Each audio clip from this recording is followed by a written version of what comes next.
Do you know that stories play a vital role in the growth and development of children? The books that the children read, all the characters that they come to know from those books, all of that can be so very inspiring, isn't it? And let me tell you that stories also provide a host of useful information for our young minds.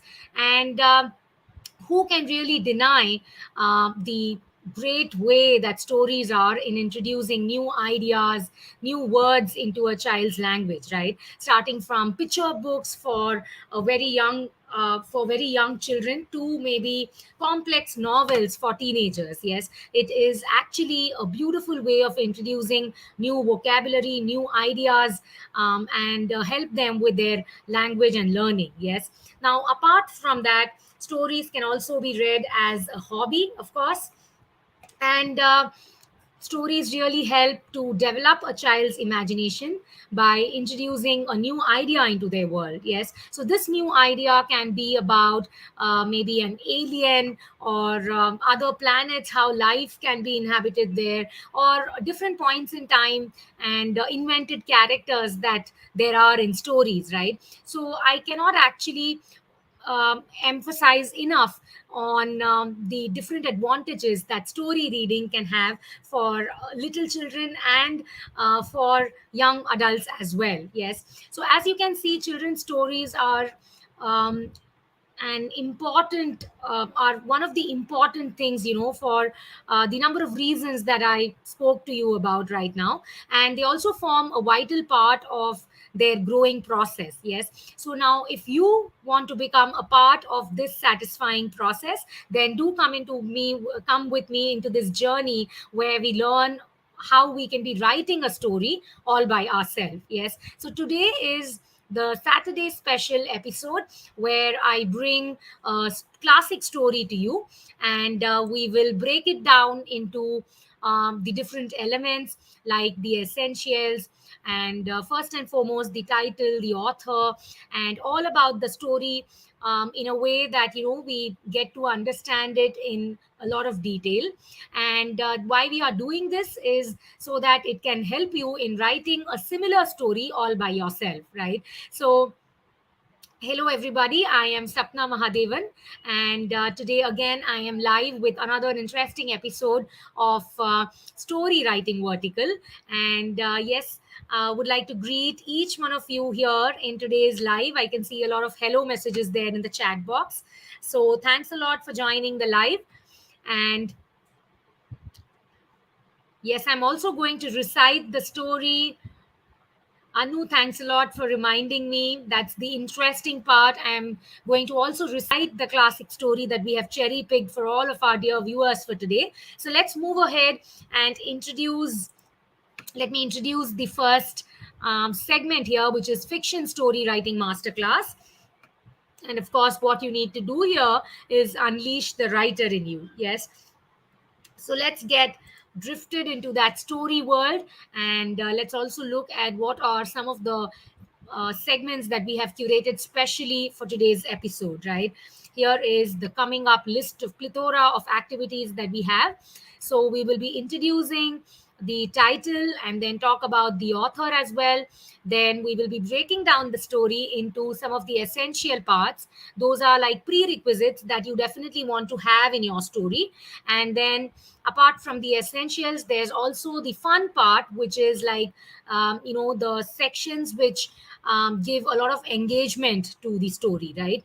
So it's not only necessary that you write a story having all the prerequisites, but it is also equally important that you see to it that your story is something that is liked by the audience. Yes. So for that, we have the essentials and the fun framing parts, that's the plot building pointers. And then along with all of these segments here, we have a lot of fun segments as well. So there's going to be a quiz time, there is think like a pro, where we want you to put on your thinking caps and give me some answers to the questions that we have posed here in our episode, right? Apart from that, we have vocabulary building exercises, there is a recommendation of the day, and all throughout the session there will be icebreaker questions which will come every now and then. And you need to give some amusing and creative answers for all of these icebreaker questions, right? Okay, so there is one comment that I get here. I think there's a concern. I'm sorry for the inconvenience, Riaz Mir, but you might want to get in touch with our customer support numbers. Okay, so let's move ahead into our episode for today with our first icebreaker question.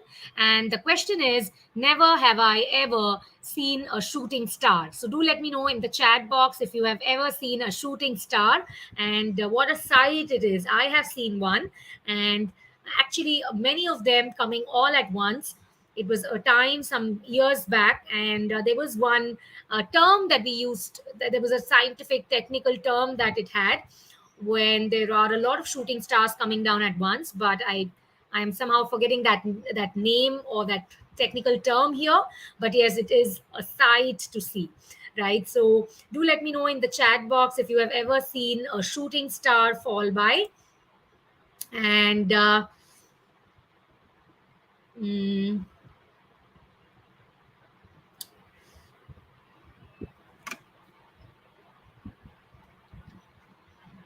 no, ma'am, is the answer that I get there from one of the handles here. Okay.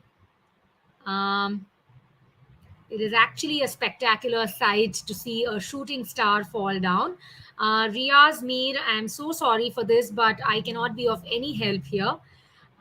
You will have to get in touch with one of the customer support numbers. And no is the answer that I get here from my viewers. So let's move ahead. I do hope that you get to see one, right? And here is the next segment that we have. What is the book? So let me tell you, the book that we have chosen for today is children's literature. It is The Lion and the Mouse. And of course, what we know about this book, or the title, is that we can see from the name itself that there are two primary characters here. One of them is the mighty lion, and the other one is the meek little mouse, right? Now, let's move ahead to the next icebreaker question. Never have I ever eaten a raw mango. Raw mangoes are back in season now, and of course, I have eaten a raw mango, but would want answers here in the chat box if you have ever eaten one. We are not talking about the ripe mango fruit, but we are talking about a raw one. Yes. So, never have I ever eaten a raw mango. That's the question here. And yes is the answer that I get. Chutney is the answer that I get. Okay. So, yes, it tastes really delicious, isn't it? Thanks for that answer there, Anu. Okay. And Khyati tells me yes. Wow. Lovely. Yum. Yes, it is, of course. And with that, I would like to move ahead to the next segment, which is who is the author, right? So we have spoken about this author many a times in our live episode. The author, again, for this particular book, Lion and the Mouse, is Aesop. And we all popularly know these stories as Aesop's fables, right? So let me tell you that Aesop was a Greek fabulist and a storyteller who has been credited with a number of fables, which are now collectively popular as Aesop's fables. And although his existence remains unclear and no writings by him survive, there are numerous tales there are a number of tales that are accredited to this particular author, and they have been gathered across centuries in many different languages and in a storytelling tradition that continues to this day. Yes, so we always kind of associate anthropomorphized characters with Aesop's fables, because anthropomorphized would mean characters who are animals, but they have a human form or they have a human voice. So some kind of a blend with human, some maybe some human traits that these animals have. That's why they are called anthropomorphic. They are characterized like that. And the earliest Greek sources, including Aristotle, indicate that Aesop was born around 620 BCE in the Greek colony of Mesembria. So that's what we know about the author here. And Pranish Soni, hi there. Thanks for joining the live. Um, yes, let's move ahead. We now know that Aesop was the author behind The Lion and the Mouse. And now let me ask my audience here if you have already come to know what's the genre. So Aesop's stories are always characterized under one particular category, and in 60 seconds flat, can you give me the name of the genre maybe? Yes, do let me know. The Lion and the Mouse, if you know the story already, or if you can guess from the title as well. You can let me know what this can be characterized into or what the genre is. Okay, so Prasha tells me children's literature, and then I get a fairy tale there and fables, right? So yes, give that to you. That is totally right. We can characterize this into any of these three because there are fantasy elements, there are anthropomorphic characters, right? So it is, of course, children's literature or maybe a fable as well. Yes. So that's what the genre is all about. And let's move ahead to our next icebreaker question. Never have I ever told a lie. So, honest answers in the chat box. Have you ever told a lie?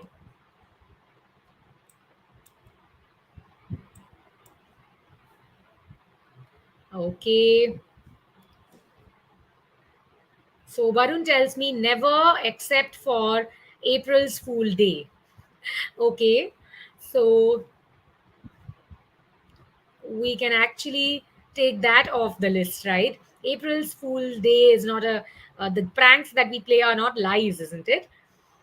Okay, then no is the answer that I get, and I'm so proud of my little young guns here. Yes,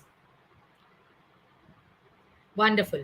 And now let's move ahead. I'm going to give you a lot of information about some prerequisites that we would like to focus on if we are going to write a story inspired by The Lion and the Mouse. Yes. So if I am writing a children's literature story or maybe a fable, then what are the elements that I need to keep in mind? Yes. So let me tell you the three important elements would be all about the conflict, the characters that we have, the conflict in our story, yes, and how we get to resolve it as well, right? So the first element that we have here are the protagonist, yes.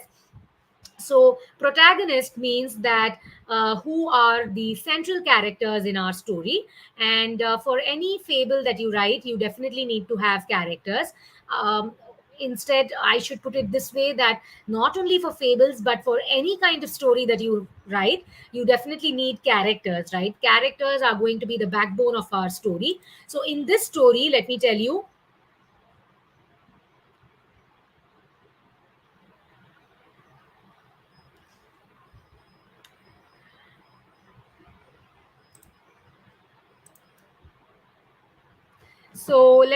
that in this story here, the main characters are the lion and the mouse, as we all know. So both of them lived in a forest, and the lion is actually disturbed by the mouse while he was sleeping, and yet he decided to save his life. Now, by the end of the story, the mouse returned the favor by saving the lion's life. So you might be interested in knowing how a mouse can actually save the mighty lion's life. But that's how the story progresses further. Yes. So these were the two protagonists in the mouse, in the lion and the mouse story, and that is one of the essentials if you want to write a fable. Yes. And the second essential that we have is the setting of our story, right? So setting would mean what is the timeline, or which is the place where the story is happening. Yes. So of course, since it is a fable, the story is going to have a fable kind of a setting with many elements of fantasy in it. The story is going to be based on lush green forest, and because that's where the lion and the mouse lived. And of course they will have the place, the setting will have all sorts of creatures living there. And in this story, the theme that plays all around is that cleverness is reflected, and kindness is the one virtue that is portrayed, right? So this was about the setting of the story. We already saw how characters also are important.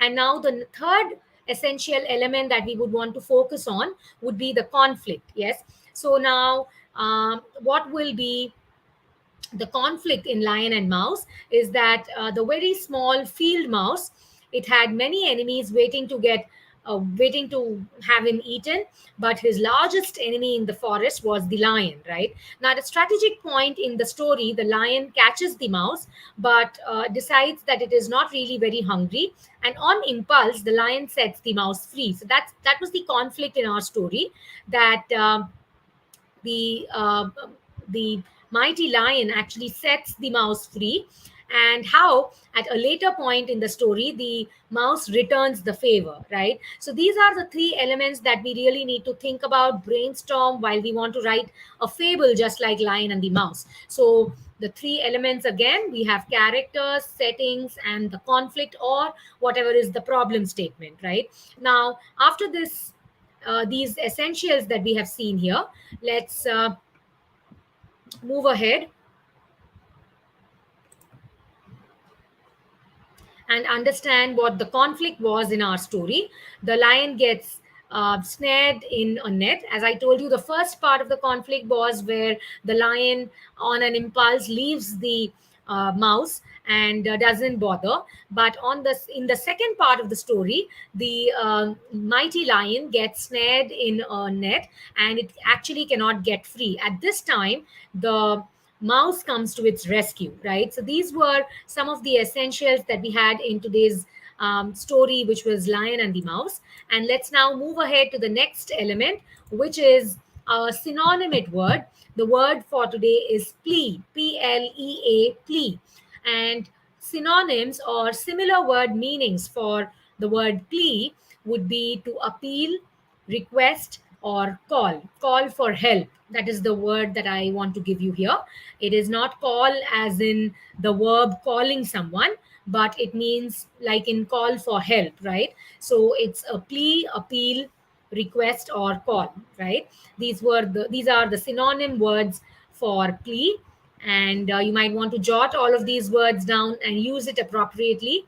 And now let's move ahead to one fun segment that we have here, which is think like a pro. So here I'm going to show you some pictures. These are famous chips from around the world, and you need to give me the correct answers in the chat box, right? So here is the first one for today. Okay, we have Sangeeta saying hello there. Thanks a lot, Sangeeta, for joining the live. Okay, and then yes, R, it is a Saturday special episode today.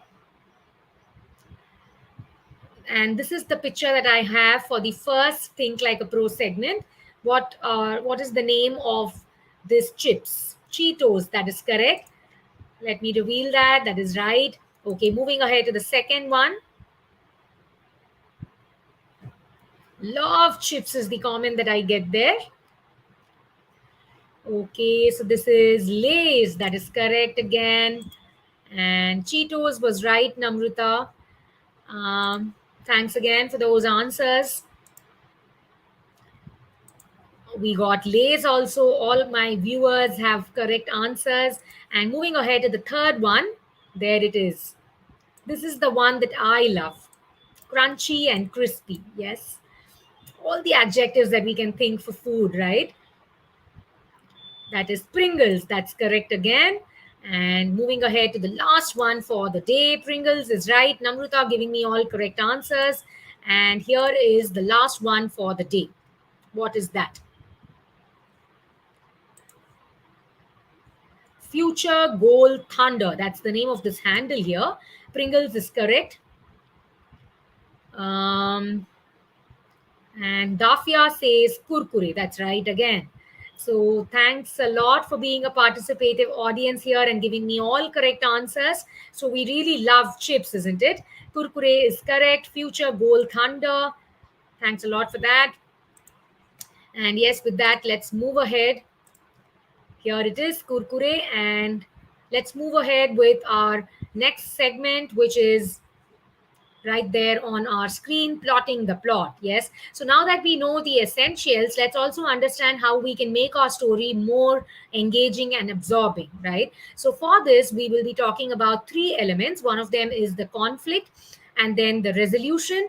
So there is a problem statement in our story, and then we try and resolve the problem. And finally, since it is a fable, we always see that fables give us wise insights or some wisdom that we take back from a story, right? So that's why for plotting the plot to make the story engaging and interesting, we can focus specially on the problem statement, the resolution, and the moral. So today, now, since we have chosen Lion and the Mouse as the story, let us look at all of these three elements from the story's perspective. Here is the first one, which is the conflict. And as I already told you, the conflict, the main one in our story, is that the lion gets disturbed by the mouse while he was sleeping. And another conflict is that the lion was trapped in the hunter's net, and it was a deadly situation for him, right? So two kinds of conflicts running in this story.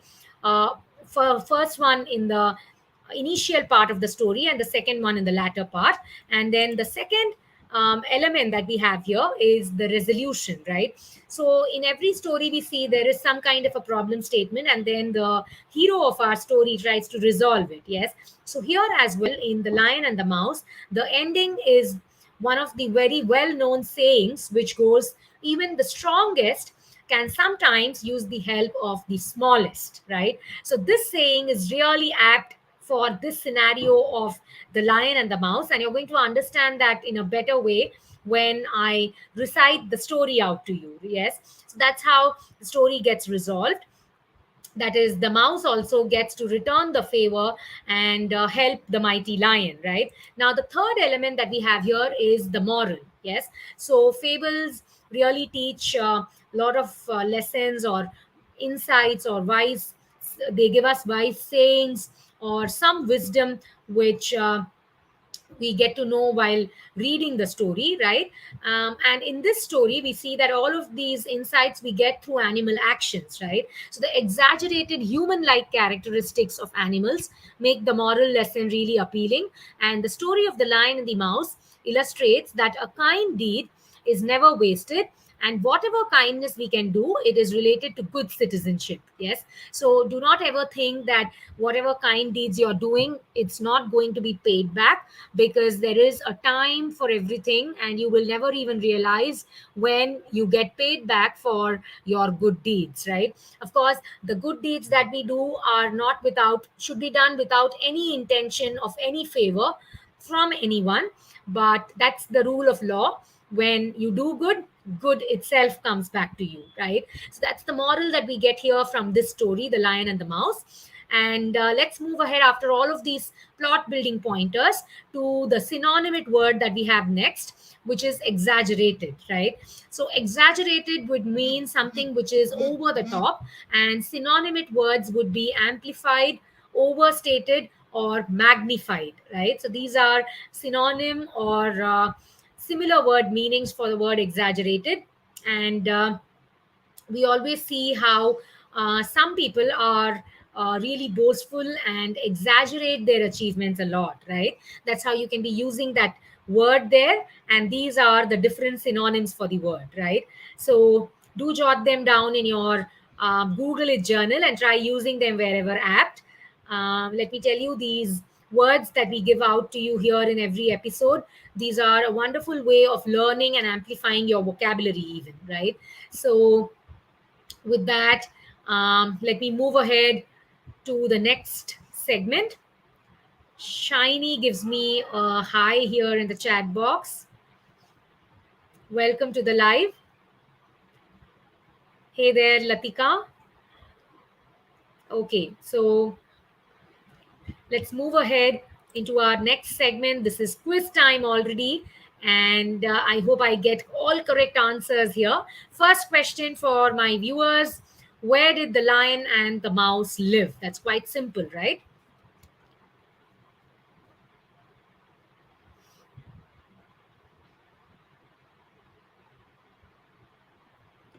That is correct, in the forest.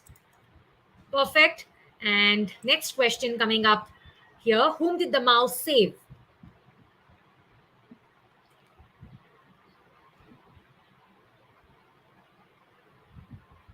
The mighty lion. That is correct. And Prisha, I really love the way that you use that adjective here. And that is correct, the lion. And the next one is: who showed kindness first? That is correct, the lion again. So, all correct answers. Thanks for this. Let's move ahead. I know all of you are waiting for me to recite that story, and here we are. It is already story time now, right? There we go. The story in a nutshell. Yes. So Aesop, one of Aesop's fables, The Lion and the Mouse, and theme one is mercy and kindness. Right. We also have some beautiful pictures to go with the story here.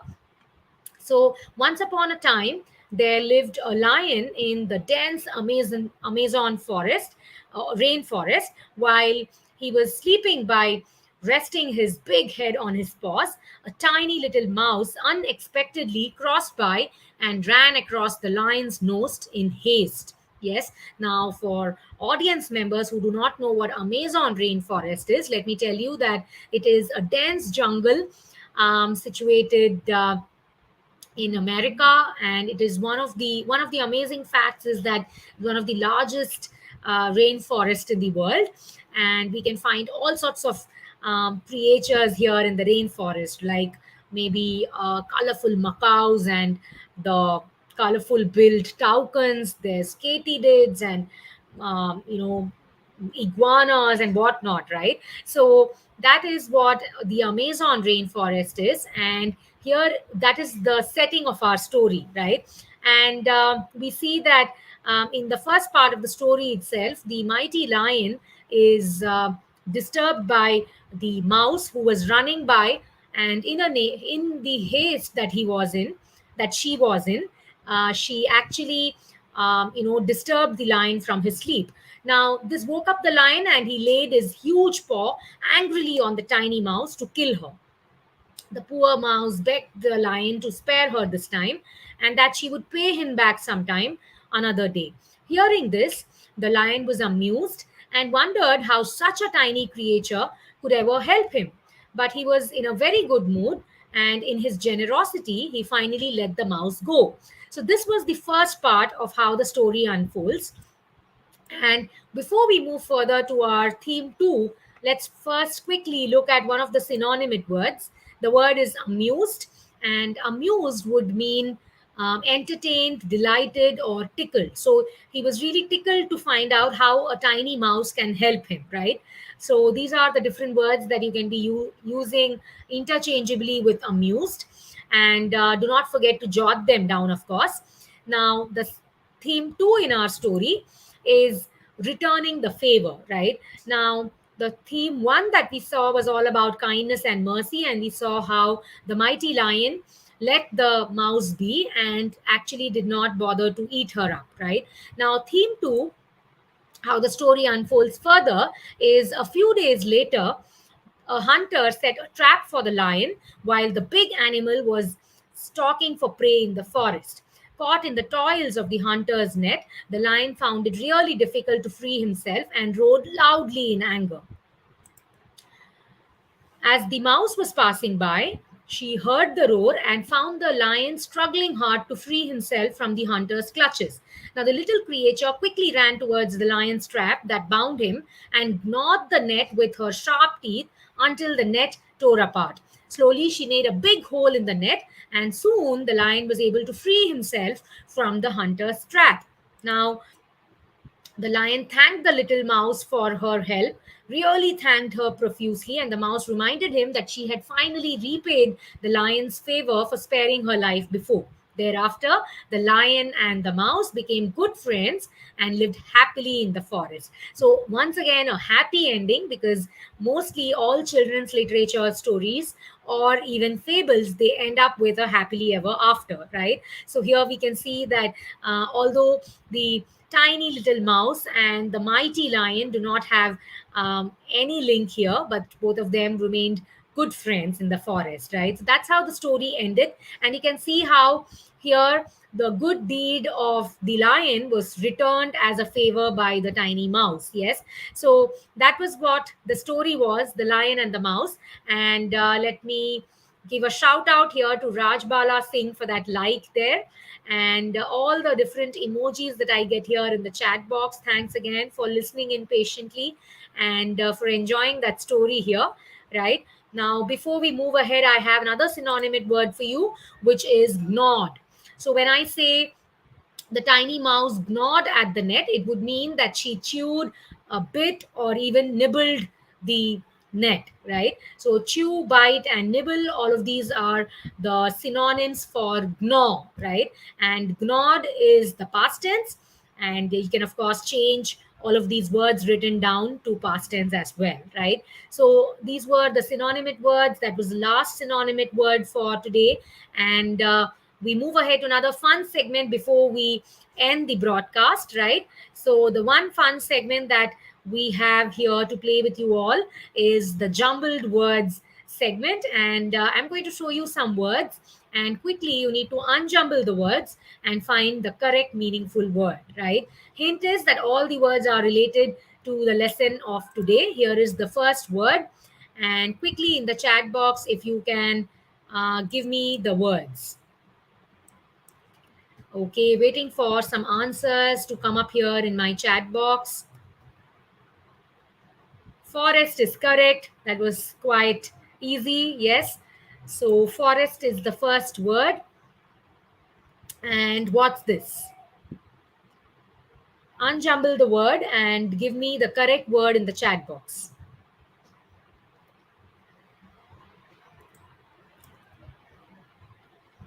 Lion is right. Of course, we have lion next. So, one was forest and then lion, and the last one. Again, let me give you a clue. It is one more character that we had in the story.